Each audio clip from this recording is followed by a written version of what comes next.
Last week, the European Parliament adopted its position on a directive establishing a single European railway area. The new directive will clarify and improve the EU rules on liberalised rail services across the EU. Today we finalized a very important dossier for transport sector, so-called railway package recast, which is a very difficult dossier. Problems with the implementation of the current legislation have proved that the rules to ensure fair competition in the rail market must be clarified and strengthened. 22 countries are in a court situation with the European Commission, not implemented the rules of liberalisation in the railway sector. Main elements of the proposal are clear and non-discriminatory rules on track charging and capacity allocation, and better access for rail operators to rail-related services, for example, common ticketing services, maintenance and repair facilities, and fueling stations. Independent and strong national regulatory bodies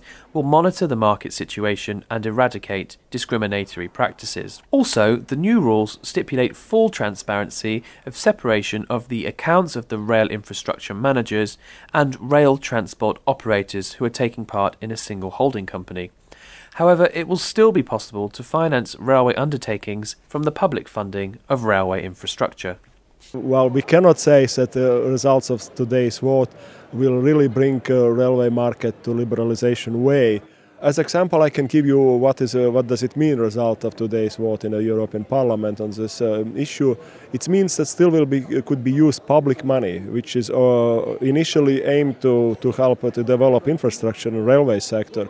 It could be used also via infrastructure manager companies to the railway undertaking to get market share in other countries. That means some enterprises in European railway market would be in some kind of with a state support fighting for the markets in other countries, which is not fair. Parliament also adopted several exempting provisions with regard to infrastructure charging and capacity allocation for the railway market in the network with so-called Russian-size track gauge, which is different from the European gauge size.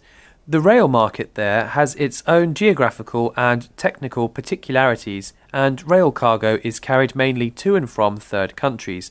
Therefore, railway undertakings compete with non-EU carriers which do not operate under European Union law. I can be satisfied with the exceptions which is related with a Russian-sized gauge market, which is in Baltic states, also in Finland.